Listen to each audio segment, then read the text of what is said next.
আল্লাহুম্মা বারিক লানা ফি রজব ওয়া শাবান ওয়া বাল্লিগনা রমাদান। নবী বলেছেন আল্লাহ রমজান পর্যন্ত আমার হায়াত বাড়ায় দাও। দেখছেন রমজানের মধ্যে কি এমন মাহাত্ম আছে, নবী পর্যন্ত রমজান পর্যন্ত হায়াত পাইছে, আর আমাদের সেই রমজান এসে গেছে। আল্লাহ আমাদের প্রতি অবশ্যই খুশি আছে, যেরকম ঠিক কিনা? আল্লাহ তো নেই যে ঠান্ডা পানি নাকের মধ্যে মুখের মধ্যে যাচ্ছে, দুই ঢোক খারে কেউ দেখতে পাবে না। রোজাদার কি কয়, মন রে কেউ দেখবার না পারলো আমার আল্লাহ দেখবার পাবে, জোরে কোন কথা ঠিক কিনা? এই জন্য দেখবেন নামাজ আল্লাহর জন্য, মানুষের জন্য, হজ আল্লাহর জন্য, মানুষের জন্য, যাকাত আল্লাহর জন্য, মানুষের জন্য, আর রোজা কোনো মানুষের জন্য না, শুধুমাত্র আল্লাহর জন্য মানুষ রোজা রাখে, জোরে কোন কথা ঠিক কিনা? এই কারণে আল্লাহ বলেছেন আস-সাওমু লি, রোজা কেবলমাত্র আমার জন্য, ওয়া আনা উজজা বিহি, আমি নিজের হাতে রোজাদারকে পুরস্কার দিয়ে দিব, জোরে কোন সুবহানাল্লাহ। একটু মনোযোগ দিয়ে শুনবেন, আল্লাহর নবী ফাতেমার ঘরের মধ্যে গিয়ে মুচকি মুচকি হাসতেছে। নবীর মেয়ে ফাতেমা বলে, বাবা আমার ঘরের মধ্যে মুচকি মুচকি হাসেন, কারণ কি? রাসূল বলে, ফাতেমা এই মুহূর্তে আল্লাহ পাক আমাকে জানাইলো তুমি জান্নাতি নারীদের নেত্রী। সঙ্গে সঙ্গে ফাতেমা বাবার কাছে বসে বলে, বাবা আমি এমন কি আমল করলাম যে আমল করার কারণে আল্লাহ আমাকে জান্নাতি নারীদের নেত্রী বানাইলো? রাসূল বলে, ফাতেমা তোমার পর্দাকে আল্লাহ কবুল করে এরকম পুরস্কৃত আল্লাহ তোমাকে করে দিয়েছে। আল্লাহ দেখেছে তার বান্দীদের ভিতরে সবচাইতে পর্দানিশী যে, তার নাম হলো ফাতেমা। আল্লাহ তোমাকে জান্নাতি নারীদের নেত্রী বানায় দিবে। প্রত্যেক জুম্মার সানি খুদ্বায় ইমাম সাহেব আপনাদের শুনাই, সাইদাতুন নিসায়ে আহলেল জান্নাহ ফাতেমাতুস জহুরা। আপনারা বলেন তো জহুরা মানে কি? আপনাদের জন্য না শোনা লাগলো, আমার মা বোনদের জন্য এরা শোনা দরকার, জোরে কোন কথা ঠিক কিনা? মাশাআল্লাহ। ফাতেমা যখন খুবই আনন্দ করতেছে, খুব আনন্দ, জান্নাতি নারীদের নেত্রী তো। ইতিমধ্যে রাসূল বললেন, মা আর একটা খবর তোমাকে দিবার চাই, কিন্তু মন খারাপ করা চলবে না। ফাতেমা বললেন, বাবা আপনার কাছে কোনো খবর তো মন খারাপের নাই, তো বলেন তো সেই খবর কি? রাসূল বললেন, তুমি জান্নাতি নারীদের নেত্রী হলো, তোমার আগে একটা মেয়ে জান্নাতে যাবে। যেই কইছে তুমি জান্নাতি নারীদের নেত্রী হলে কি হবে, তোমার আগেও একটা মেয়ে জান্নাতে যাবে। সঙ্গে সঙ্গে ফাতেমা বলে, বাবা এটা আল্লাহর কেমন কথা? আমি জান্নাতের নেত্রী হলাম আর আমার আগে একটা মেয়ে জান্নাতে যাবে, এই মেয়েটা কে গো বাবা, তার পরিচয় কি? রাসূল বলেন, ফাতেমা ওই যে একটা পাহাড় দেখতেছো? বলে, হ্যাঁ ওই পাহাড়ের পাশে একটা জঙ্গল, জঙ্গলের সামনে ছোট্ট একটা বাড়ি, ওই বাড়িটা হলো একটা কাঠুরিয়ার বাড়ি। ওই কাঠুরিয়ার বিবি জামিলাকে আল্লাহ তোমার আগে জান্নাত দিবে। আপনারা তো সুবহানাল্লাহ বলেন, কিন্তু ফাতেমা সুবহানাল্লাহ। ফাতেমা ছোট বাচ্চার মতো কান্দে বলে, বাবা সাধারণ একটা কাঠুরার বিবি জামিলা এমন কি আমল করলো বাবা, যে আমল করার কারণে আমার আগে আল্লাহ তাকে জান্নাত দিবে? আপনি একটু বলে দেন বাবা, আমিও সেই আমলটা করবার চাই, জান্নাতের নেত্রী হব, আর সবার আগে জান্নাতে যাব না, এটা আমার জন্য বড় বেমানানো হবে। রাসূল মুস্কি মুস্কি হাসে, জান্নাতের নেত্রী হবে আবার সবার আগেও জান্নাতে যাবে, দরকার হলে যত কঠিন আমল হোক না কেন তারপরও করবে। জোরে করুন সুবহানাল্লাহ। রাসূল বলেন, ফাতেমা কোন আমলের কারণে কাঠুরের বিবি জামিলাকে আল্লাহ তোমার আগে জান্নাত দিবে এটা আমি বাবা বলতে পারবো না, তুমি তদন্ত করে জেনে নাও। আসরের নামাজের পরে ফাতেমা চুপি চুপি ওই কাঠুরার বউ জামিলার বাড়ির দরজায় গিয়ে বলে, জামিলা আমি নবীর মেয়ে ফাতেমা, মেহেরবানি করে একটু দরজা খোলো। জামিলা দরজায় ছোট বাচ্চার মতন কান্দে। ফাতেমা বলে, জামিলা কান্দার কারণ? বলে, আমার সারা জীবনের সাধনা একটা বার শুধু নবীর মেয়ে ফাতেমাকে দেখতে চাই। জামিলা বললেন, দরজা খুললেই দেখা হবে, কান্দার দরকার নাই। ফাতেমা বলতেছে, জামিলা দরজা খুললেই দেখা হবে, কান্দার দরকার নাই। জামিলা বলে, ফাতেমা কান্দার কারণ হলো আমার স্বামী এখন বাড়িতে নাই, স্বামীর হুকুম ছাড়া ফাতেমার জন্য দরজা খুলতে আমি বড় ভয় পাই। ফাতেমা কই, ওরে বাবা রে, স্বামীর হুকুম ছাড়া ফাতেমার জন্য দরজা খুলতে, মায়েরা আজকের অধিকাংশ মা স্বামী মানে না। কথা কন না কেন? আপনাকে যাত্রাপুরের খবর আপনারাই ভালো জানেন। ওরে মোশানরে, খালি খালেদা হাসিনা প্রধানমন্ত্রীরা প্রত্যেকটা বাড়ি বাড়ি একটা করে প্রধানমন্ত্রী হচ্ছে। ধরে করে কথা ঠিক কিনা? ওর বাপ, ওর ভাই, ওর বোন আলে দেখেন কি হারে করে। আর আপনার বাপ, আপনার ভাই, আপনার বোন আলে ওই ঘুম পাড়ায় চাপ পাত খালি জুতার লাগতে। ধরে করে কথা ঠিক করে?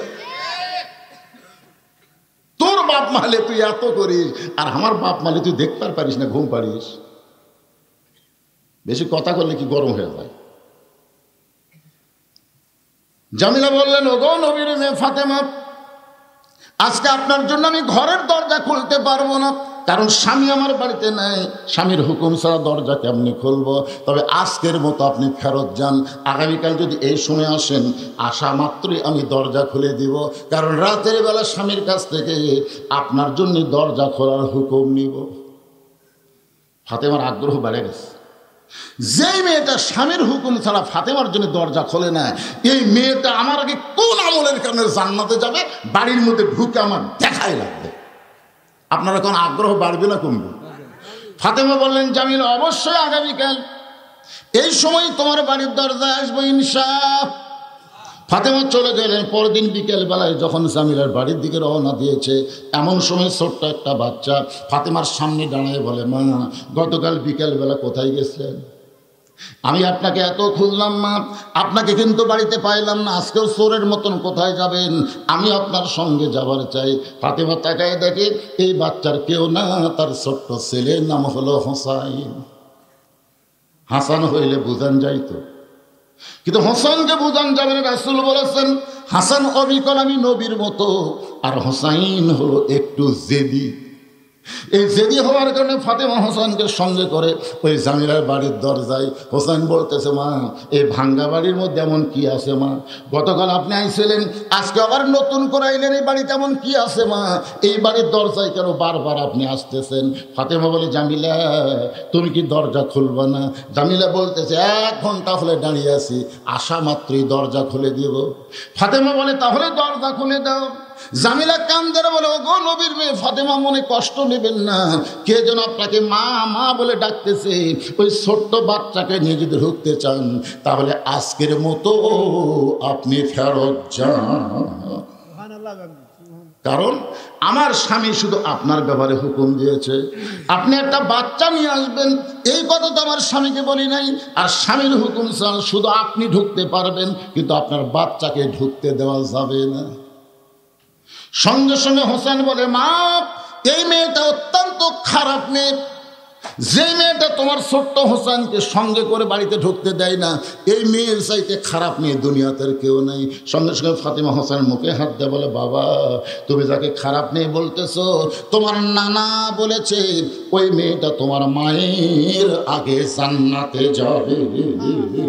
লিল্লাহে তাকবীর। তুমি যাকে খারাপ বলতেছো, তোমার নানা কি করে?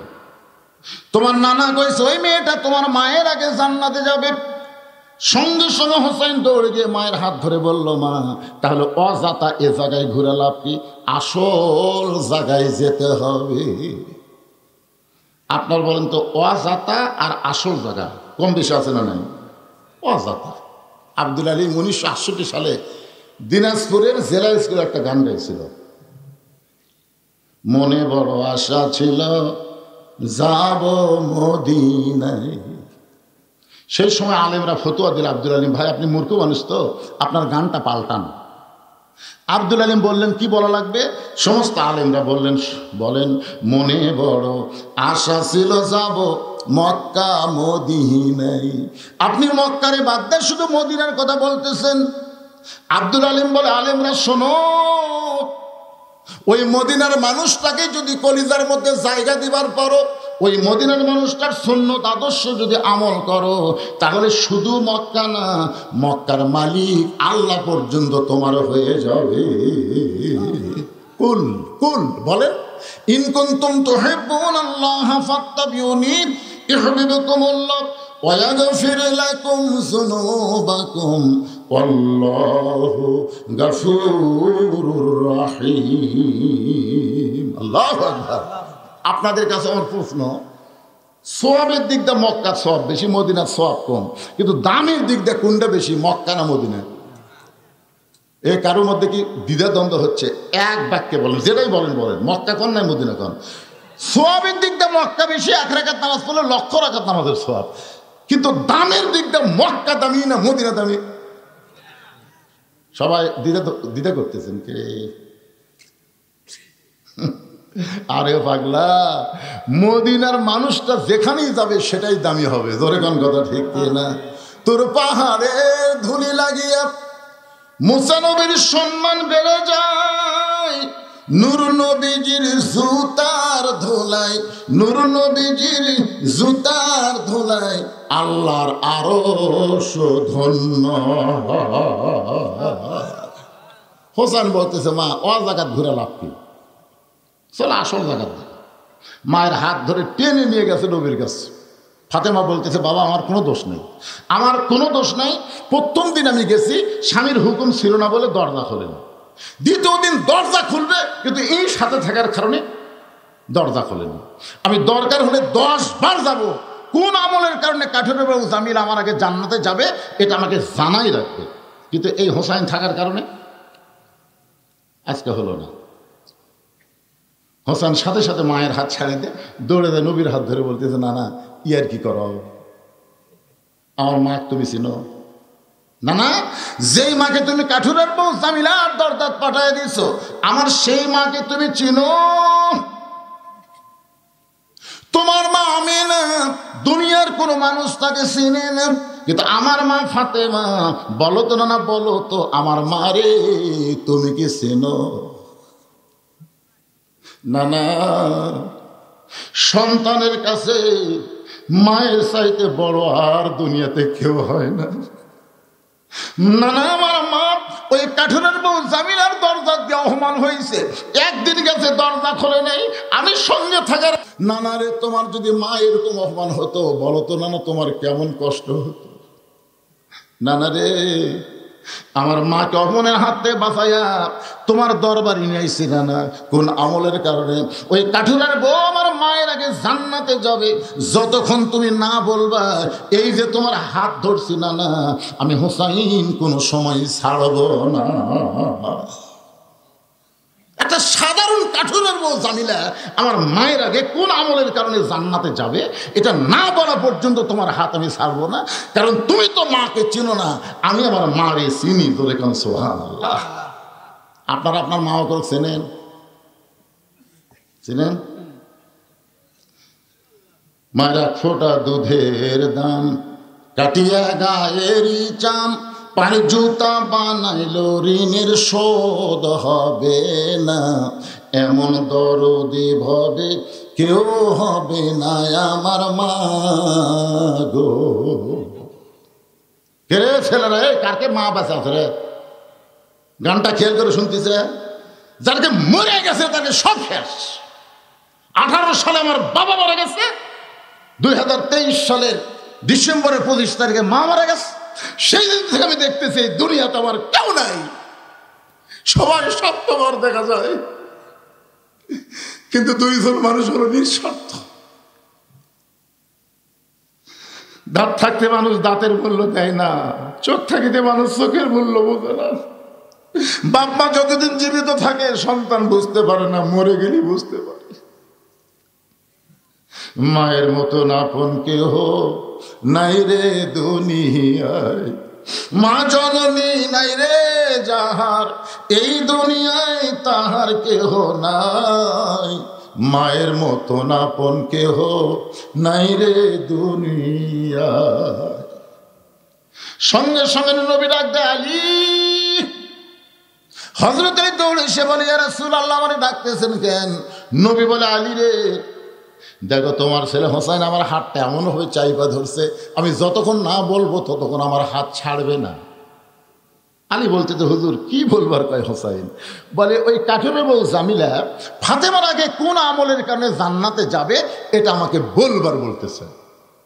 আলী বলতেছে, হোসাইন খবরদার হাতটা দান ছাড়িস না, ধরছি ধরছি, হাতটা ছাড়িস না। রাসূল কয় কে আইলি? তুই আমার উকিল করার জন্য নিয়ে আসলাম, আর তুই আইসে আমার হাকিম হয়ে গেলি। আলী বলতে তো হুজুর, মরদ মানুষ হোক আপনি বলেন, আবু বকর 1 নম্বর, উমর 2 নম্বর, ওসমান 3 নম্বর, আলী 4 নম্বর। মরদ মানুষের কিছুই মনে হবে না, কারণ পুরুষ মানুষ বিশ্বাস করে জান্নাত তালি হলো। জোরে কোন কথা ঠিক কিনা? পুরুষের চিন্তা কি জান্নাত তালি হলো, কিন্তু মেয়ে মানুষ চলবে। ফাতেমা জান্নাতের নারী নেত্রী হলো, তাও তার মনের মধ্যে বেজার, আমার আগে জান্নাতে যাবে। এই যে একটা হিংসা মেয়ে মানুষের মধ্যে জান্নাত থেকে শুরু হচ্ছে। জোরে কোন কোন জায়গা থেকে শুরু হচ্ছে, কথা কন না কেন? আপনারা বলেন তো, আমাদের বাংলাদেশে খালেদা আর হাসিনার মধ্যে যে হিংসা আমরা দেখছি, অন্য কোনো মরদের মধ্যে এরকম হিংসা আছে? কথা কন না কেন ভাই? শাশুড়ি আর বেটার বইয়ের মধ্যে যে হিংসা, শ্বশুর আর জামাইয়ের মধ্যে কোনো হিংসা আছে? আপনারা বউ শাশুড়ির যুদ্ধ দেখছেন, কিন্তু শ্বশুর জামাইয়ের যুদ্ধ দেখছেন? কারণ জামাইও মরদ, শ্বশুরও মরদ, কোনো হিংসা নেই। আর এই মেয়াকের মধ্যে তা হিংসা ভাই। আমার বড় মেয়ে মাছের তরকারি পাক করে আমার দিয়েছে, বড় মেয়ে খালি টেবিলের তার দিয়ে ঘুরতেছে, আমি বুঝবার পারছি। আমি মাছ খাচ্ছি আর বলতেছি, মা গোটা বাংলাদেশের বহু জায়গা তো ওয়াজ করলাম, মা বহু মাছ খেলাম, কিন্তু তোমার হাতের মধ্যে যে কি মধু আছে। মেয়েটা আর এক টুকরা তুলে দেখে, আব্বু আর এক টুকরা খান। কিন্তু তাকে দেখে আমার বউ খালি গাল ফুলে বসে আছে। কে গো, তোমার কি হয়েছে? এখন থেকে মেয়ের বাড়িতে পার হয়ে যান, আপনার মেয়েই পারে, আমি তাই পারি। ওরে বাবারে, মেয়ের প্রশংসা করলে মায়ে মন খারাপ করে। এরাই হলো নারী জাত। জোরে কোন কথা ঠিক কি না? যা, তারপরে তো আগামী 3রা ফেব্রুয়ারি আবার দাওয়াত দিছে। আজকের বার শোনার পরে মেয়েরা হরতাল করবি, এইটা জানা না আসে। কে রে ভাই, এখনো সুযোগ আছে, দাওয়াত ফেরত নেন। আমার মায়েরা মনে কষ্ট নিয়েন না। রাসূল বলে, আলী একদিন নিষেধ করেছিলাম, আজকে বলার হুকুম দিলাম। আলী বলতেছে, রাসূলুল্লাহ আপনি যদি বলার হুকুম দেন তাহলে আমার কোনো আপত্তি নেই। ফাতেমা দৌড়ে গিয়ে বলে, স্বামী গো, তাহলে আপনাকে কি বলার হুকুম দিল? আলী বলতেছেন, ফাতেমা কোন আমলের কারণে কাঠের বউ জামিলা তোমার আগে জান্নাতে যাবে এটা আমি অনেক আগেই জানি, কিন্তু রাসূল নিষেধ করেছিল বলে আমি বলি নাই। আজকে যখন নবী বলার হুকুম দিল, আমি তাহলে বলি, তুমি ধৈর্য নিয়ে শোনো। ফাতেমা বললেন, ধৈর্যের কথা কেন বলতেছেন? আলী বলতেছেন, ফাতেমা এক নারীর প্রশংসা আর এক নারীর কাছে করা যায় না। ধৈর্য নিয়ে দুনিয়ার কোনো নারীর প্রশংসা শুনবি না। জোরে কোন কথা ঠিক কিনা?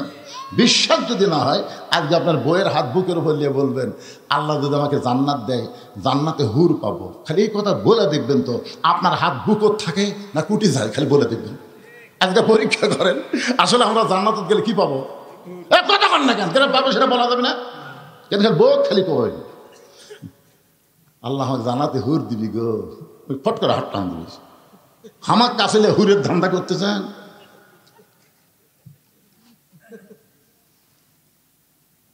ফাতেমাকে আলী বলতেছে, একটু ধৈর্য ধারণ করা লাগবে, কারণ কোন আমলের কারণে ওই কাঠুরের বউ তোমার আগে জান্নাতে যাবে এটা শুনবার গেলে ধৈর্য ধারণের দরকার আছে না নাই?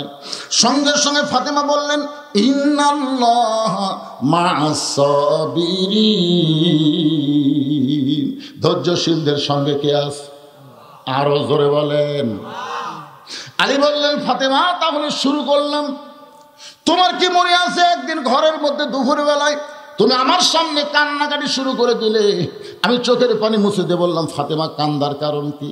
তুমি কইলা, স্বামী গো, আপনার পকেট হাতায় দেখলাম একটা টাকাও নাই, ঘরের মধ্যে দেখলাম কোনো খাবার নাই, আমার বাবার বাড়িতে খোঁজ না দেখলাম আমার বাবার বাড়িতেও কোনো খাবার নাই, কিন্তু আপনি কি জানেন গো স্বামী, আমার হাসান হাসান ক্ষুধার জ্বালায় কানতে কানতে ঘুমায় গেছে, এখন ঘুম থেকে চেতন পাইলে ওঠেই খাবার চাবে, কিন্তু ঘরে কোনো খাবার নাই, আমার 2টা সন্তান যদি খাবার জন্য কান্দে, আপনার কষ্ট না হলেও আমি মা কিন্তু সহ্য করতে পারবো না।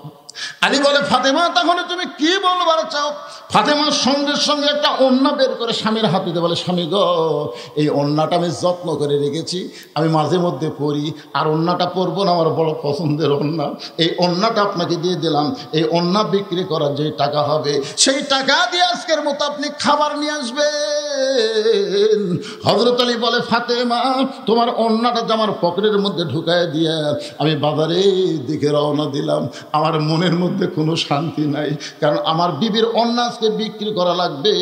যদি বিক্রি করবার যায় আর খরিদ্দার যদি হঠাৎ জিজ্ঞাসা করে ফেলে, আলী ভাই ওড়নাটা কার, আর আমি যদি বলি আমার বইয়ের ওড়না, তাহলে পুরুষ মানুষ মাত্রই মনে করবে যে এই স্বামী বইয়ের জিনিস বেচা খায়, এই স্বামী হলো দুর্বল স্বামী। আপনার কোনদিন বইয়ের জিনিস বেচা খাচ্ছেন? খাননি? শ্বশুর বাড়ির থেকে যে বউ মালা পাচ্ছে, সব ঠিক আছে? কতক্ষণ ঠিক আছে? খাবার বসে খালি বলতে যে হতে হলো না, হতে হলো না। বউ কয়, কি হলো না গো? আমার জমির ধারে এক জমি আছে গো, ৮০,০০০ টাকা দাম, কিন্তু আমার ৬০,০০০ টাকা আছে, ২০,০০০ টাকার জন্য জমি হাত ছাড়া হচ্ছে। বউ বলতেছে, ধৈর্য ধরেন, এ বছর না হলে সামনে বছর হবে। স্বামী বলতে, তোর বাপের জমি, যে ধৈর্য ধরে আগামী বছর আমাকে দিবি। বউ কয়, এত রাগ করেন কে? বলে, রাগ করার কারণ হলো তুই খালি দয়া করলি, তুই একটু দয়া করলি জমিটা হয়। বউ কয়, আমি কি দয়া করবো? এই যে মালা গলার দিয়ে আমাকে ভাত দিচ্ছিস, এই মালা তোর বাপ বিয়ার সময় তোকে দিছে, এই মালার কোনো ঢপ আছে? সোনা আছে এটা আমি মানি, কিন্তু সাইজ নাই। কিন্তু এও এতদিনের পুরাতন মালা, এটার চলে। এখন যে ডিজিটাল সোনার মালা নামছে রে, তুই খালি পুরাতন মালা আমাকে খুলে দে। মুসলমানের বাচ্চা ভাত ছুঁয়া আদা করতেছি, আগামী বছর এই সময় তোকে 2 ভরি সোনার ডিজিটাল মালা বানিয়ে দেবো রে।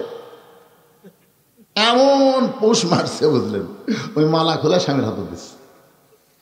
স্বামী বিক্রি করে জমি লিছে 1 বছর, আর কোনো খোঁজ নাই। 1 বছর পরে মেয়ে বউ বলতেছে, কে গো, গত বছর এই দিন মালা খুলে দিলাম, 1 বছর হয়ে গেল, আপনি আমাকে 2 ভরি সোনার মালা দিবার চাইছিলেন। স্বামী বলতেছে, তুই বলবি তো ওয়াজ শুনিস না? বউ কয়, বলবি তো কি ওয়াজ করছে? বলছি তো ওয়াজ করছে, মেয়েরা কেবলমাত্র এক ব্যক্তির জন্য সাজতে পারবে, সেই ব্যক্তি হলো তার স্বামী। স্বামী ছাড়া কোনো পুরুষের জন্য সাজাই সাইজ নাই। তাহলে তুই গলাত মালা দিয়ে কার সামনে রাখবো? তুই তো আমার জন্য মালা পরবি, তো মালা ছাড়াই যদি তোকে ভালো লাগে, তো খামাখা মালার কি দরকার আছে? প্রেম হলো অন্তরের জিনিস। বউ কয়, আল্লাহ রে, এর মতন সিটার তো দুনিয়াতে নেই। এইরকম কিছু স্বামী আছে না নাই, বইয়ের জিনিস বেচা খাই। ধরে বলেন, কার জিনিস? আলী বলতেছেন, ফাতেমা তোমার ওড়না বিক্রি করবার যায় বারবার আমার মনে হয়, যদি খরিদ্দার হঠাৎ জিজ্ঞাসা করে ওড়না টাকার, আর আমি যদি বলি আমার বউ ফাতেমার, তাহলে অবশ্যই মনে মনে বলবে আলী দুর্বল হয়ে গেছে। আলী বলে, ফাতেমা ওই ওড়নাটা পকেটের মধ্যে নিয়ে ঘুরতেছিলাম, বের করার কোনো সাহস পাচ্ছিলাম না। এমন সময় দিকে খরিদ্দার আমার সামনে এসে সালাম দেয়, বলে, আলী ভাই আপনি মনে হয় কিছু বিক্রি করবেন। আলী বলে, ফাতেমা আমি আশ্চর্য হয়ে গেলাম, পকেটের ওড়নার খবর আল্লাহ জানে, আমি জানি, দুনিয়ার কেউ জানে না। অথচ খরিদ্দার বলতেছে আপনি মনে হয় কিছু বিক্রি করবেন। আমি পকেট থেকে ওড়না বের করলাম, তাকায় দেখি খরিদ্দার ব্যাগের মুখটা ফাঁক করে ধরলো, ব্যাগের মধ্যে ওড়না দিলাম। ওই খরিদ্দার একটাবার ওড়নার দিকে তাকাইলো না, ব্যাগের মাঠটা চাইপা ধরে আমার হাতে 6টা দিরহাম দিয়া খরিদ্দার যখন চলে গেল, ফাতেমারে শোনো, ওই 6টা দিরহাম দৌড় দিলাম খাবার দোকানে। দোকানদারকে বললাম, ভাই দেরি করো না, এই 6টা দিরহামের যে খাবার হবে একটা টোপলা করে আমার হাতে দিয়ে দাও। দোকানদার 6টা দিরহামের খাবার টোপলা করে যখন আমাকে দিবে, আমি 6টা দিরহাম দিব, টোপলাখানা নিব। এমন সময় একটা ফকির এসে আমাকে সালাম দেয়, বলে, আলী রে, আজকে 3 দিন হলে আমার বাড়িতে কোনো খাবার নাই। আলী 3 দিন হলে আমার বাড়িতে কোনো খাবার নাই, আল্লাহর হস্তে একটু খাবার দিবার পারবা না? আলী বলে, ফাতেমা আমার এত রাগ হয়ে গেল, আমি যেন ফকিরকে বলি আল্লাহর হস্তে মাফ করো। এমন সময় আল্লাহর কোরআন বলতেছে, আম্মা সাইলা ফালা তানহার, আলী রে সাইলকারীর উপরে রাগ করিস না, সাইলকারীকে খালি খালি ফিরাই দিস না। আমি তখন মনে মনে সিদ্ধান্ত নিলাম, 6টা দিরহামের মধ্যে একটা দিরহাম ফকিরকে দিব, 5টা দিরহামের খাবার নিয়ে হাসান হোসেনের কাছে যাব। এই সিদ্ধান্ত করে একটা দিরহাম যখন ফকিরকে দিবার চাই, এমন সময় আল্লাহর কোরআন আমার সামনে বলে, ওমা তুনফিকু মিন শাইইন ফি সাবিলিল্লাহি ওয়াফা ইলাইকুম ওয়া আনতুম লা তুজলামুন। আলী রে, ফকিরকে একটা দিরহাম দিলে আল্লাহ ওয়াফা ইলাইকুম তোকে ফিরাই দিবে 10টা দিরহাম। ফকিরকে 2টা দিরহাম দিলে আল্লাহ 20টা দিরহাম দেবে। আলী রে, 6টা দিরহাম যদি ফকিরকে তুই দিয়া দিস, আল্লাহ তোকে কোরআনের আইন অনুযায়ী 60টা দিরহাম ফেরত দিবে। আলী বলে, ফাতেমা, আমি আল্লাহর কোরআনকে বিশ্বাস করে ফকিরকে 6টা দিরহাম যেই মাত্র দিলাম, ফকির 6টা দিরহাম নিয়ে হাসতে হাসতে যখন চলে যায়, দোকানদার বললেন, আলী ভাই খবর কি, এই খাবার টোপলা কি নিবেন না? আলী বলে, ও দোকানদার, 1 টোপলা খাবার নিব না, তুমি 2 বস্তা খাবার প্যাকেট করো। আলী বলতে, ফাতেমা রে, দোকানদারকে 2 বস্তা খাবার প্যাকেট করার কথা বলে আমি বাজারের মধ্যে মন খারাপ করে ঘুরতেছিলাম, আবার বিশ্বাস করতেছিলাম আল্লাহ কোনোদিন ওয়াদা খেলাপ করবে না। আমি যখন বাজারে ঘুরতেছিলাম, এমন সময় দেখে এক ব্যক্তি উট নিয়ে রাস্তা দিয়ে আসতেছে, আমার সালাম দিয়ে বলে, আলী ভাই, ওয়াদাটা বাজারে ঘোরা কোনো দরকার নেই, এই উটটা কি আপনি কিনবেন? আলী চোখের পানি নিয়ে বলে, উঠলা ভাই, আমার পকেটে একটাও টাকা না, আমি কেমনি কিনবো? উঠলা বলতেছে, 100 দিরহামে বাকিতে উটটা কিনেন, বিক্রি করে আপনি টাকা দিবেন, এটাও কি আপনি পারবেন না? আলী বলে, ফাতেমা রে, জীবনে এমন সুযোগ কোনোদিন আমি পাই নাই। 100 দিরহামে বাকিতে উটটা কিনে যেই মাত্র উট বিক্রির বাজারে গেলাম, চারিদিক থেকে খরিদ্দার আমাকে ঘিরে ধরে বলতেছে, ও নবীর শিক্ষামন্ত্রী, কবে থেকে এই উট কিনা বেচার ব্যবসা শুরু করলেন? সুবহানাল্লাহ বলেন। হযরত আলী ছিলেন আল্লাহর নবীর শিক্ষামন্ত্রী। জোরে কান সুবহানাল্লাহ। রাসূল তখন কি ছিলেন? রাসূল ছিলেন মদিনার রাষ্ট্রপতি। এই কথাটা মনোযোগ দিয়ে শুনবেন। রাসূল ছিলেন মদিনার, আর আলী ছিলেন শিক্ষামন্ত্রী। আবু বকর ছিলেন ধর্মমন্ত্রী, উমর ফারুক ছিলেন আইনমন্ত্রী, ওসমান গনি ছিলেন অর্থমন্ত্রী। সুবহানাল্লাহ বলেন। আর আমাদের কতগুলা নেতা কয় লেতা লেতা, ইসলামে বলে রাজনীতি নেই। সাপাত খালি বাইরে দরকার, কিন্তু ইসলামে যদি রাজনীতি না হয় তাহলে উমর কি? আচ্ছা, চিন্তা করার দরকার আছে। রাজনীতি মানে বোঝা লাগবে তো। ফকির গেছে বাদশাহ সাজানের দরবার, যা দেখে বাদশাহ সাজান মসজিদের মধ্যে ঢুকে 2 হাত তুলে বলতেছে, ও বাদশার বাদশাহ, তোমার দরবার আমি ফকির। ফকির কয়, কে রে? কার রাজনীতি? আমি তো বাদশার কাছে আসলাম রে। আসে থেকে বাদশাই ফকির, তাহলে রাজাকে? প্রত্যেকটা হাদিস সাহেব, আপনি কোন সালে গেছিলেন? 23 সালে গেছিলেন। প্রত্যেকটা হাদিস সাহেব কাবা ঘর সামনে নিয়ে বলতেছে, ইন্নাল হামদা ওয়ান নি'মাতা লাকা ওয়াল মুলক লা শারিকা লাক। আপনারা বলেন তো, লাকা ওয়াল মুলক লা শারিকা লাকের অর্থ কি? এই যে হাজী সাহেব আল্লাহর কাবা ঘর সামনে তো সাক্ষী দিলেন, রাজত্বের ভিতরে, রাজনীতির ভিতরে একমাত্র আল্লাহ ছাড়া দুনিয়ার কাউকে স্বীকার করি না। এখান থেকে প্রমাণ হলো আল্লাহর নীতি হলো রাজনীতি, আর মানুষের নীতি হলো ফকরা নীতি। জোরে করে কথা ঠিক কিনা? আপনি বলতে পারেন ইসলামের সাথে ফকরা নীতির সম্পর্ক নেই, কিন্তু গোটা ইসলামই হচ্ছে রাজনীতি। সুবহানাল্লাহ কন না কেন? রাজনীতি মানে কার নীতি? বাদশাহ সাধারণ ফকির, তাহলে বাদশাকে? তো বাদশার নীতি তো রাজনীতি। বুঝতে পারেননি? আল্লাহ গানিয়ুন ও আনতুমুল ফুকারা। আল্লাহ হলো ধনী, আমরা কি? একটু জোরে কর না কেন? তাহলে আমাদের নীতির নাম কি? না, নিজে ফকির স্বীকার করলেন না ভাইজান, তাহলে আমাদের একটা নীতি আছে না? এই নীতির নাম কি? তাহলে ফখরুল ইসলামের নীতি হলো ফকরা নীতি, রিজভির নীতি হলো ফকরা নীতি, বজরুল নীতি হলো ফকরা নীতি, হাসিন নীতি হলো ফকরা নীতি, তারিখের নীতি হলো ফকরা নীতি, আল্লাহর নীতি হলো রাজনীতি। ধরে গান কথা ঠিক?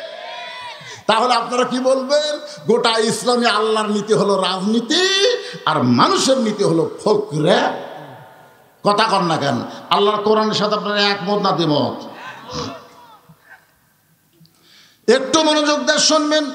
ওগো নবীর শিক্ষামন্ত্রী, এই উটের ব্যবসা কবে থেকে শুরু করলেন?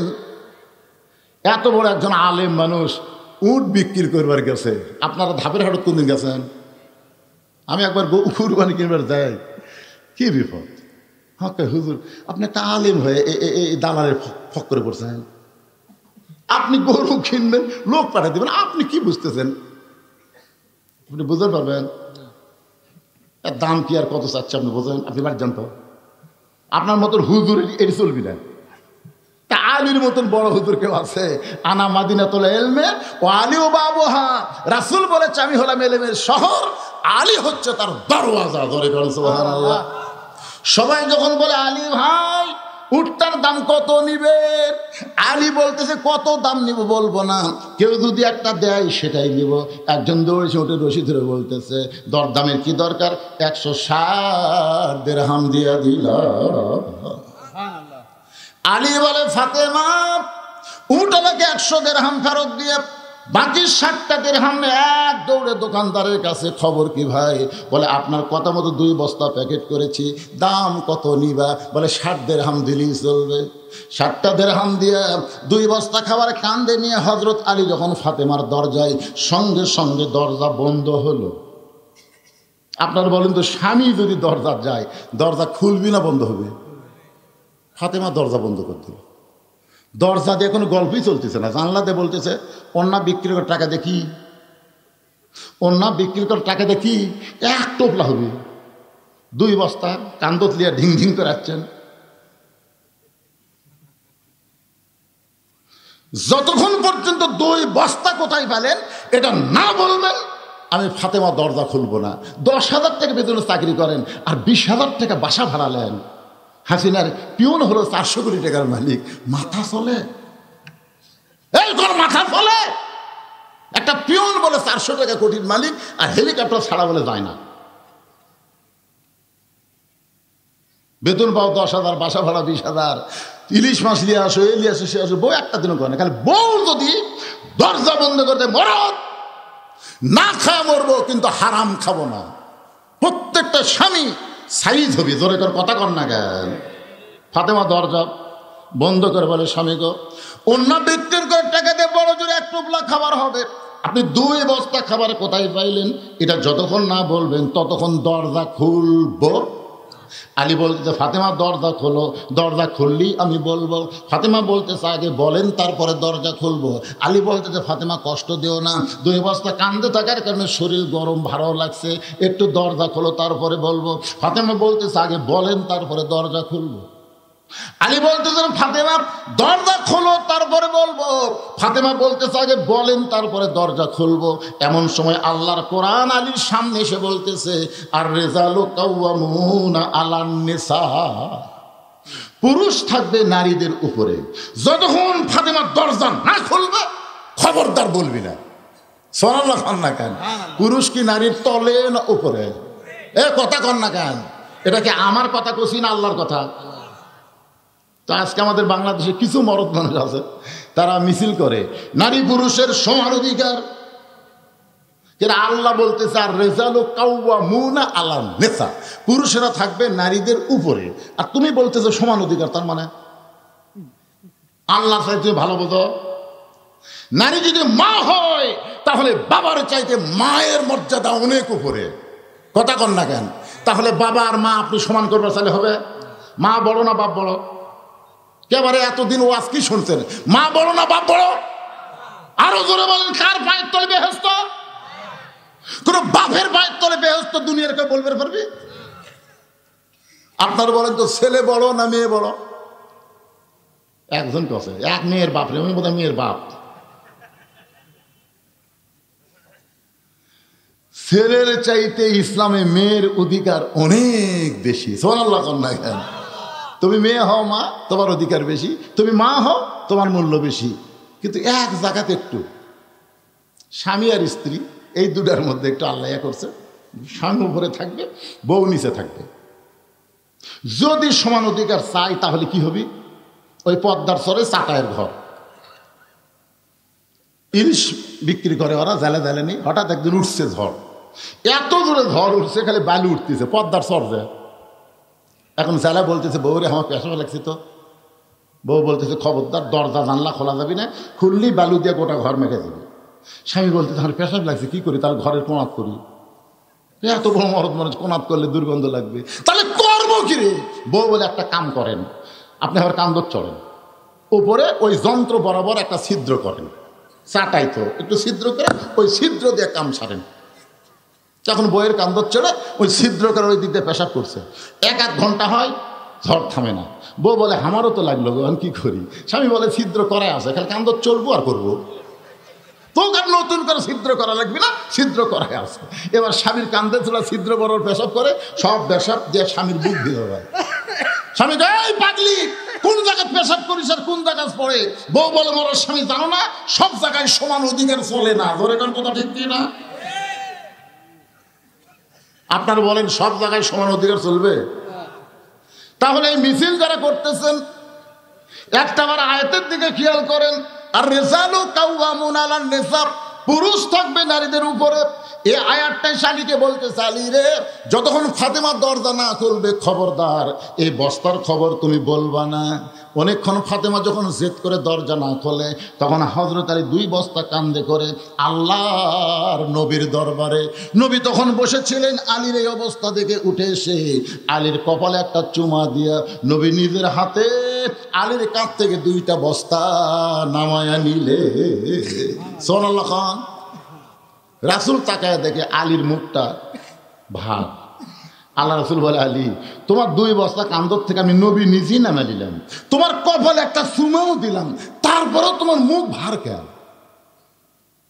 আলী তোমার মুখটা ভার কেন? আলী বলতেছে, আপনি ভালো হুজুর, আপনি আসলেই মহান, আপনি ভালো, কিন্তু আপনার বেটি। নবী কয়, কি আমার বেটি? কি এই কি কি খবর? না না কিছু না। রাসূল বলে, আলী রে, আমার মেয়ের সম্পর্কে একটা বাজে শব্দ উচ্চারণ করতে পারবি না। দুনিয়ার বহু ধনী যুবক আমার ফাতেমা বিয়ে করবার চাইছিল, তাদের সঙ্গে বিয়ে দিইনি, তোর সঙ্গে কেন দিয়েছি তুই জানিস? আলী বলে, আমি তো জানি না। রাসূল বলে, আলী ফাতেমা যদি আজকে দরজা খুলতো, বলতো আলী বল তুই কি আমার কাছে আসতি? আলী বলতেছে, ইয়া রাসূলুল্লাহ, আপনার মেয়ে যদি দরজা খুলতো তাহলে আমি কেন আপনার কাছে আসবো? রাসূল বলে, আলী ফাতেমা দরজা বন্ধ করার কারণেই তো তুই আমার কাছে আসলি, তুই আমার কাছে আসার কারণ হলো তুই কি বলতে পারিস আলী ফাতেমার ওড়না কে কিনেছে? আলী তুই কি বলতে পারিস কোন ফকির তোর কাছে ভিক্ষা নিছে? আলীরে তুই কি বলতে পারবি কে তোর কাছে উট বাকিতে বিক্রি করলো? আবার খরিদ্দার হয়ে কে উটটা কিনে নিল? আলী বলতেছে, ইয়া রাসূলুল্লাহ, এগুলো আমি কিছুই জানি না হুজুর, আমি কিছুই জানি না। রাসূল বলে, আলী রে তুই কি এগুলো জানতে চাস? আলী বলে, হুজুর আমি তো অবশ্যই জানতে চাই। রাসূল বলে, আলী রে এই জন্য আমার কলিজার টুকরা ফাতেমা তোর জন্য দরজা খোলে নাই, কারণ ফাতেমা দরজা খুললে তুই আমার কাছে আসতি না, আর আমার কাছে না আসলে এই 4টা মহান খবর তুই পাইতি না। আল্লাহ পাক আমার সব খবর জানায়া দিছে। লিল্লাহে তাকবীর। এখন মা ফাতেমার ওড়না কে কিনেছে? কোন ফকির ভিক্ষা নিল? কে উট বিক্রি করলো? আর কে খরিদ্দারি উটটা কিনলো? শুধু আলী শুনবে না, আমাদেরও জানার দরকার আছে না? নাই? 2 নম্বর আলোচনা চলতেছে, আমিলুস সালিহা। পুরুষের জন্য 1 নম্বর হলো নামাজ, আর নারীদের জন্য 1 নম্বর হলো পর্দা। আগামীকাল থেকে আমাদের জন্য একটা আমল আসবে, তার নাম হলো রোজা। জোরে বলেন, তার নাম কি? আপনারা বলেন তো, আল্লাহ কেন বললেন লাআল্লাকুম তাত্তাকুন? কুতিবা আলাইকুমুস সিয়াম কামা কুতিবা আলাল লাযিনা মিন ক্বাবলিকুম লাআল্লাকুম তাত্তাকুন। আল্লাহ কেন বললেন? আশা করা যায় এই রোজার মাধ্যমে তোমরা মুত্তাকি হবে। জোরে কোন সুবহানাল্লাহ। আপনারা বলেন তো, এই কোরআন থেকে হেদায়েত নিবার গেলে কি হওয়া লাগবে? মুত্তাকি হওয়া লাগবে। আর রোজার মাধ্যমে মানুষ কেমনে মুত্তাকি হবে? এই জিনিসটা ওটা বাসা করবেন না ভাই, বিরক্ত হচ্ছেন আপনারা? কয়টা বাজে? কেবল বাজতেছে 11টা 20। এমনি তো অসুস্থ হয়ে 2 বছর আসতে পারিনি না, চলান নয় তো হতে পারে আজকের ওয়াজি শেষ, আবার এক মুরব্বী উঠতে পারে। ওটা বসা তো আমার জীবনে আমি আপনাকে রান্না করে দেখি না। যাক যাক যাক, আজান বক্তা তো আছে, আমি আছি 9:30 মনে করেন, আর আপনারা বসে আছেন সেই এসার পর থেকে। নাই শ্রোতার অনেকে এখানে আমি আসার পথে বহু শ্রোতা দেখলাম। 2-3টা বক্তা গেছে, শ্রোতাও এক দলই বসে আছে, যাবেন অসুবিধা নেই, কিন্তু যাই আবার জায়গা মতো এসে বসবেন, কারণ গুরুত্বপূর্ণ কিছু ওয়াজ আপনাদের সামনে আজকে করা লাগবে। তো এখন আপনারা বলেন তো, নামাজ এটা কার জন্যে? কথা কয় না, কার জন্যে? তো নামাজ মানুষ কিন্তু আল্লাহর জন্যও পড়ে, আবার মানুষকে দেখানোর জন্যও কিন্তু নামাজ পড়ে। পড়ে কি পড়ে না? মানুষকে দেখানোর জন্য পড়ে। দেখবেন বাড়ির যখন নামাজ পড়ে ঠিক মতো রুকু সেজদাই করেন, কথা কাত মারে, জোরে কোন কথা ঠিক কিনা? বাড়ির 4 রাকাত নামাজ পড়তে লাগে 2 মিনিট, আর মসজিদে এসে ওই মুসল্লি নামাজ পড়তে 4 রাকাত 4 মিনিট। কারণ ডানানোর পরে মনে করে আমি তো একলা লই রে, আশেপাশে লোক আছে, ঠিক মতো রুকু সেজদা না করলে ওরা দেখতে পাচ্ছে। আল্লাহ কাকে তুই যখন একলাই পড়িস তুই ক্যাত মারিস, আর তুই তখন জনগণের মধ্যে পড়িস, তখন তুই আমার এলাকার এক চেয়ারম্যানের নামাজ ছিল, ওই একদিনে আসরের নামাজ 4 বার পড়ছে। আপনার বলেন তো, একদিনে আসরের নামাজ যে 4 বার পড়ে ওই আল্লাহর জন্য পড়ছে? কথা কয় না কেন? জামাই নামাজ পড়ে না, শ্বশুরের বাড়িতে গেছে জুম্মার দিনে, জুম্মার আজান দিলে জামাই শুতে আছে, বউ বলতে কেন আব্বা যাচ্ছে মসজিদ, তুমি যাবা না? তুই জানিস না আমি নামাজ পড়ি না? আরে পাগল, আব্বা মরে গেলে সম্পত্তি কে পাবে? এই শ্বশুরের কোনো পেটা নাই, যাও। বইয়ের কথা মতো এখন বার হচ্ছে, শ্বশুর বলে চলো ভাই, জামাই বলে চলো আব্বা, নামাজ ছাড়া মুক্তি নাই, ওইকে নামাজ পড়ে চাই। এটা হলো দেখানোর জন্য। তার বোঝা গেল নামাজ আল্লাহর জন্যও পড়ে, মানুষকে দেখানোর জন্যও নামাজ পড়ে। হজ মানুষ আল্লাহর জন্য করে, আবার মানুষকে দেখানোর জন্যও হজ করে। আপনারা বলেন তো, আজকাল বাংলাদেশে কোনো নামাজের আগে এরকম লেখা আছে, নামাজি মাওলানা বদরুল রশিদ লেখা আছে? আমি কিন্তু 11 সালে প্রথম হজ করছি, তার আগে নামাজ ধরছি। কোনোদিনও আমার মাইকিং করতে বলো না নামাজি মাওলানা বদরুল রশিদ, কোনোদিন বলে না। কিন্তু 11 সালে হজ করে এসে 2-4টা বিজ্ঞাপন আলহাজ লেখেনি। আমি বললাম, কারে ভাই তোর জানিস না আমি হজ করছি? আল্লাহ কেরে হাজি, এত আগে নামাজ ধরলি, তুই নামাজি কোনোদিন হলি না, আর হজ করে এসে তুই হাজি। তার মানে তুই তো আল্লাহর জন্য হজ করিস নাই, মানুষকে জানার জন্য হজ করছিস। জোরে কোন কথা ঠিক কিনা? দেখবেন হজ করে এসে কতগুলো লোক চাষটলে বসে, কেউ কিছু শুনবার চায়নি। আমি বলছি যে আরাফার ময়দানে চাপ হলো ভাই, তার মানে ওই যে হজ করছে এটা জানার লাগবে না? পাথর মারবার যায় ভাই রে, রাস্তা ভুল করছো না ভাই, শুনাবি গল্প শোনাবি, শালা হজ করতে মানুষকে জানাবি। তার মানে বোঝা গেল আল্লাহর জন্য হজ করে, মানুষকে জানানোর জন্য মানুষ হজ করে। যাকাত মানুষ আল্লাহর জন্য দেয়, আবার মানুষকে জানানোর জন্য যাকাত দেয়। দেখবেন রমজান মাসের 23 তারিখে যাকাত দিবে, রমজানের প্রথম থেকে গরিবের আসতেছে, চাচা আপনি ধনী মানুষ, আপনি কি যাকাত দেবেন না? বলে 23 তারিখ যাই আসতেছে তাকেই বলতে 23 তারিখ, মানে 23 তারিখের সমস্ত গরিব। আল্লাহ তো নেই, যে ঠান্ডা পানি নাকের মধ্যে মুখের মধ্যে যাচ্ছে, 2 ঢোক খারে কেউ দেখতে পাবে না। রোজাদার কি কয়, মন রে কেউ দেখবার না পারলো আমার আল্লাহ দেখবার পাবে। জোরে কোন কথা ঠিক কিনা? এই জন্য দেখবেন নামাজ আল্লাহর জন্য, মানুষের জন্য, হজ আল্লাহর জন্য, মানুষের জন্য, যাকাত আল্লাহর জন্য, মানুষের জন্য, আর রোজা কোনো মানুষের জন্য না, শুধুমাত্র আল্লাহর জন্য মানুষ রোজা রাখে। জোরে কোন কথা ঠিক কিনা? এই কারণে আল্লাহ বলেছেন আসাউমু লি, রোজা কেবলমাত্র আমার জন্য, ওয়া আনা উজজা বিহি, আমি নিজের হাতে রোজাদারকে পুরস্কার দিয়ে দিব। জোরে কোন সুবহানাল্লাহ। আল্লাহ বলতেছেন সালামুন আলাইকুম তিবতুম ফাদখুলুহা খালিদিন। আল্লাহ বলবে, রে রোজাদারেরা, আমি আল্লাহ তোমাদের জন্য জান্নাতের দরজা খুলে দিলাম, তোমরা জান্নাতে প্রবেশ করো। সঙ্গে সঙ্গে রোজাদার বলবে وقالوا الحمد لله الذي صدقنا وعده وأورثنا الأرض। জোরে গান সুবহানাল্লাহ। আপনি যে আমাকে জান্নাত দিবেন সেটা আমরা দুনিয়া শুনিনি। আল্লাহ আপনি আমাকে জান্নাত দিবেন সেটা আমরা দুনিয়া শুনিনি, শুনেছি তো জান্নাত দিবেন। তা আপনি কি মনে করছেন জান্নাতের দরজা খুলে গেলি আমরা পাগলা হবো? আল্লাহ কয় কি ঠেলা রে, কে রে জান্নাত দিচ্ছি ঢোকো কেন? আপনি কি করছেন? রোজাদার আমাকে না দেখে আমার জন্য রোজা রেখেছে, আমি আল্লাহ তাদের জন্য রায়হান নামক একটা দরজা দিব, সেই দরজাতে রোজাদার ঢুকবে, আল্লাহর সঙ্গে দেখা হবে। জোরে কোন সুবহানাল্লাহ। যতক্ষণ আপনার দেখা না পাচ্ছি কিসের জান্নাত? আপনি কি মনে করছেন আমরা 16 ঘন্টা জান্নাতের জন্য না খাইছিলাম? আল্লাহ কয় আচ্ছা বিপদে সুবহানাল্লাহ কয় সেই রোজা আসতেছে ভাইজান। কারা কারা রোজা রাখবেন না হাত তোলেন তো দেখি। না না বুঝতে পারেন, এই মাইকেলা ভাই কি মাইকেলা বুঝতে পারে না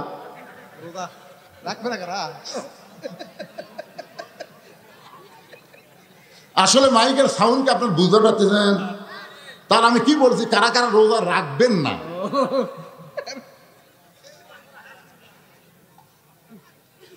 সুবহানাল্লাহ। আল্লাহ আল্লাহ যারা আজকে মাহফিলে বসে আছে সবাই কেমন কে ছোট ছোট বাচ্চাদেরকেও রোজা রাখার তৌফিক দান করে জোরে করে আমিন। এই বাচ্চাদেরকে নামাজ ধরাবার তো পারেননি, কারণ 7 বছর থেকে তালিম দেওয়া লাগবে, 10 বছর থেকে জোর করে ধরা লাগবে। রোজারা ধরান তো দেখেন। হ্যাঁ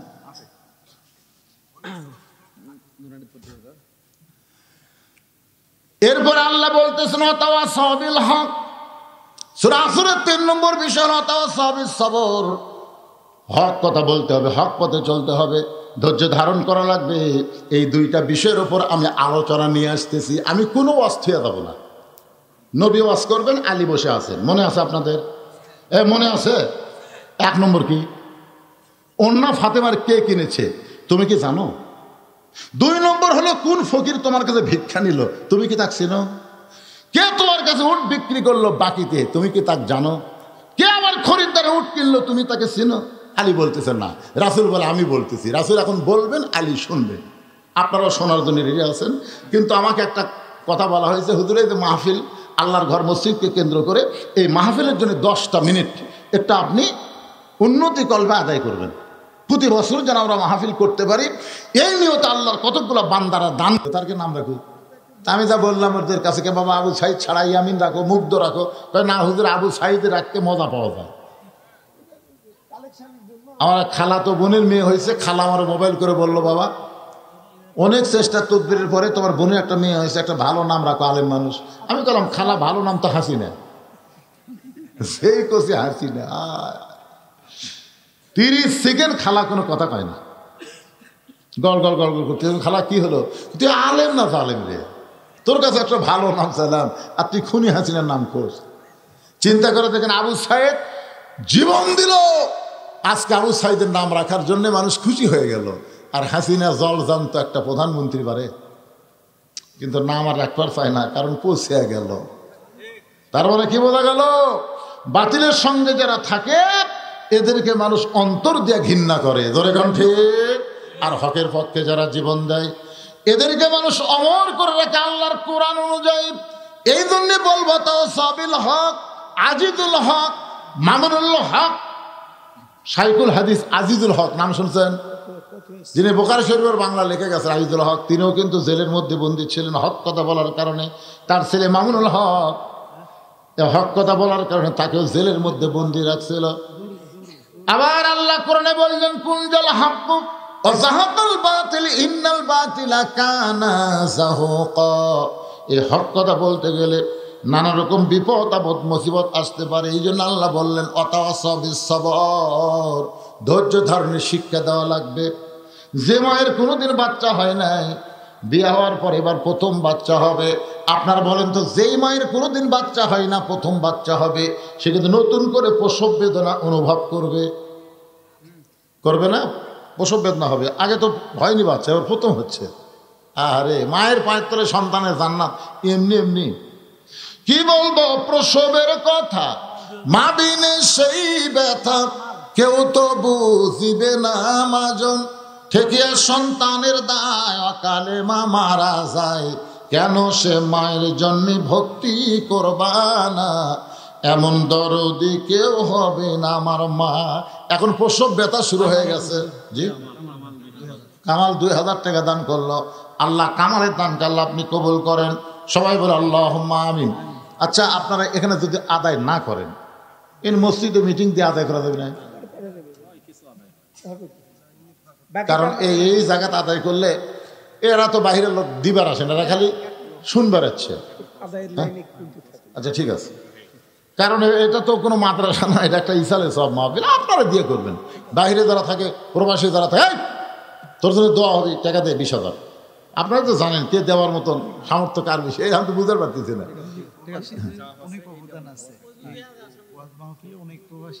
হ্যাঁ, প্রবাসীরাই দিবে, লাগবে না আপনাকে দেওয়া, প্রবাসীরা দিলে হবে।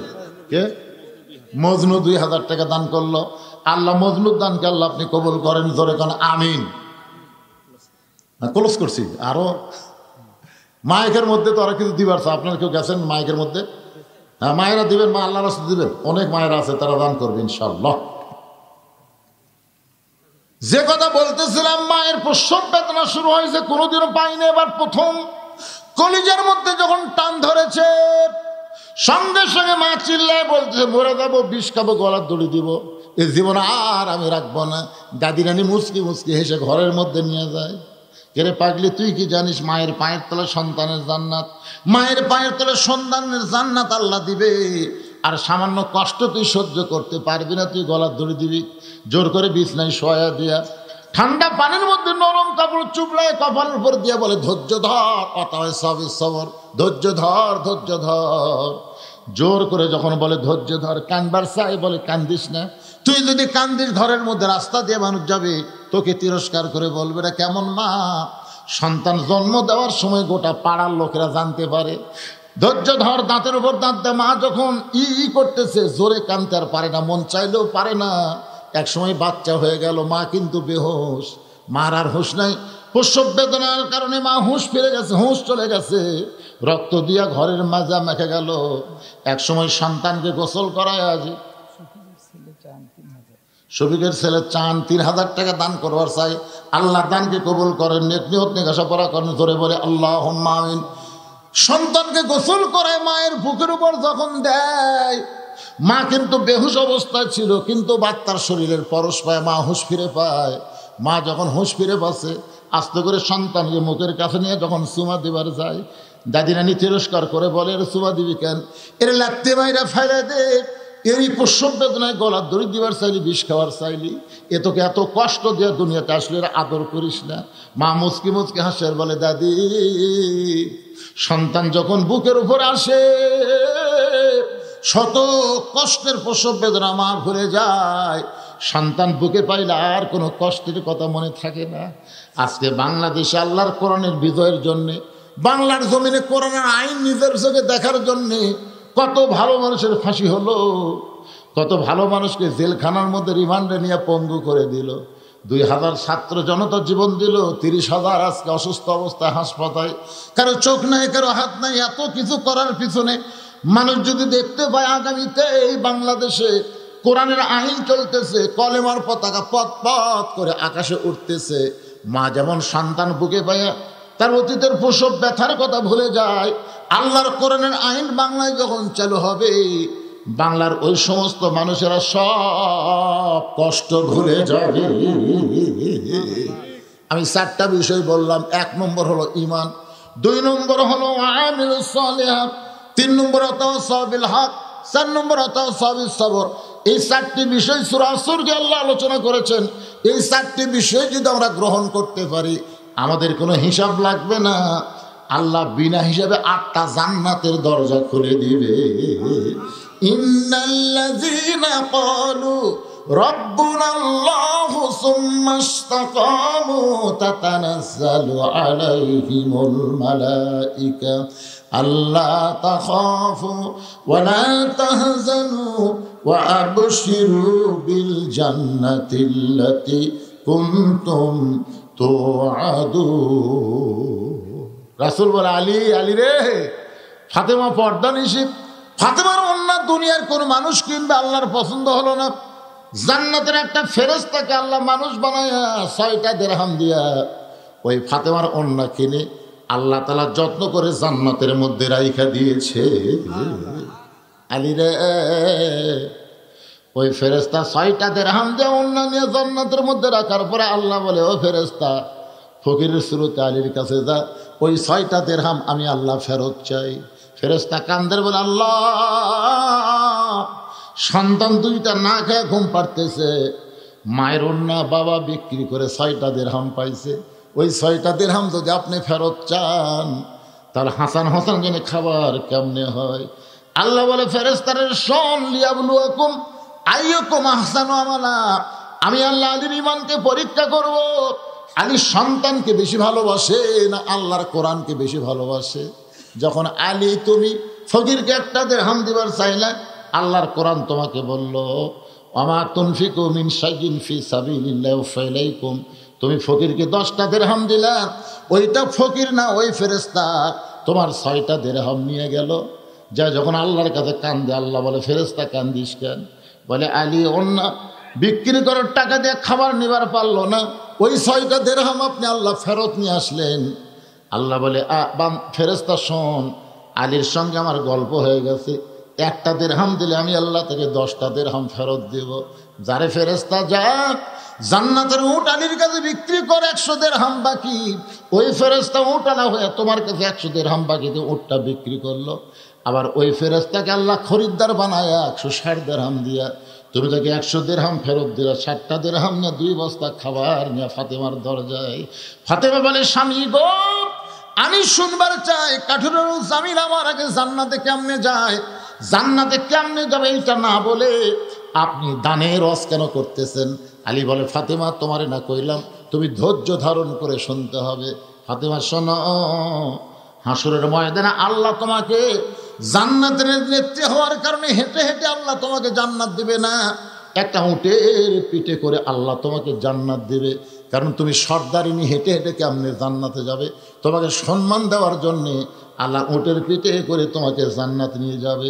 ওই যে জান্নাতের দরজা দেখা যায়, কিন্তু উটটা হঠাৎ ব্রেক হয়ে যাবে আর জান্নাতের দিকে যাবে না।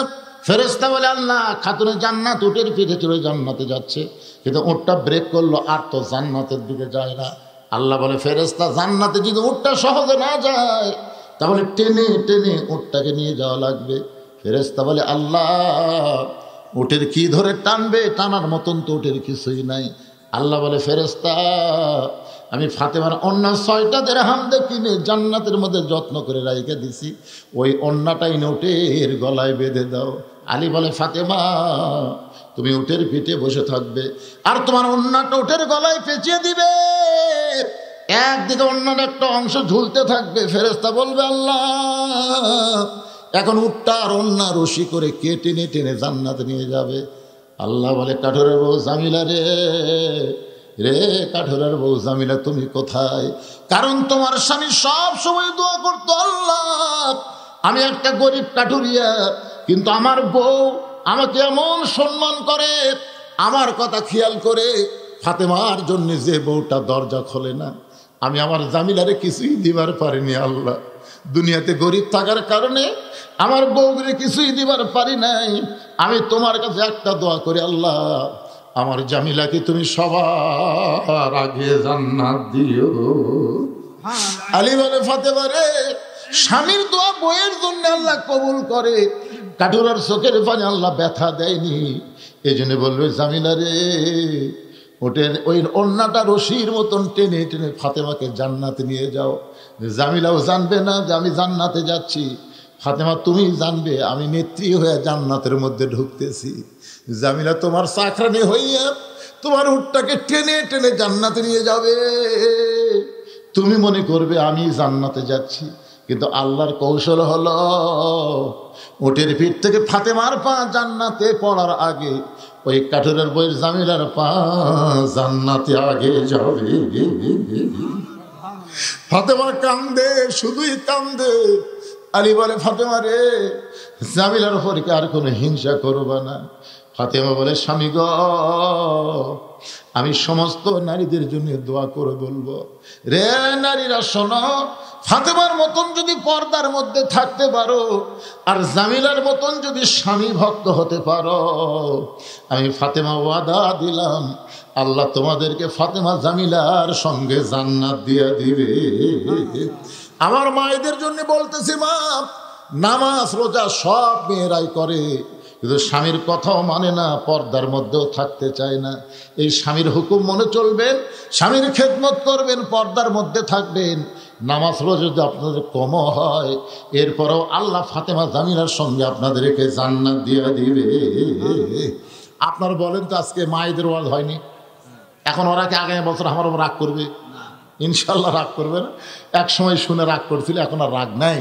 আমি বলবো মা, স্বামীর কথা মতো চলবেন, পর্দার মধ্যে থাকবেন। আর পুরুষদের আমি বলবো বাবা, 5 ওয়াক্ত নামাজ পড়বেন। আগামী থেকে এই মাস আসতেছে, রমজানের মাস। রাসূল দোয়া করেছেন, আল্লাহুম্মা বারিক লানা ফি রজব শাবান ও বাল্লিগনা রমাদান। নবী বলেছেন, আল্লাহ রমজান পর্যন্ত আমার হায়াত বাড়ায় দাও। দেখছেন রমজানের মধ্যে কি এমন মাহাত্ম্য আছে, নবী পর্যন্ত রমজান পর্যন্ত হায়াত পাইছে, আর আমাদের সেই রমজান এসে গেছে। আল্লাহ আমাদের প্রতি অবশ্যই খুশি আছে, যেরকম ঠিক কিনা? কিন্তু খুশি থাকবে কখন? রোজার নিয়ম কানুন মেনে আমরা রোজা রাখবো যখন। আল্লাহ সবাইকে 5 ওয়াক্ত নামাজি রমজান মাসে রোজা রাখার তৌফিক দান করুন। সকলে বলি আল্লাহুম্মা আমিন।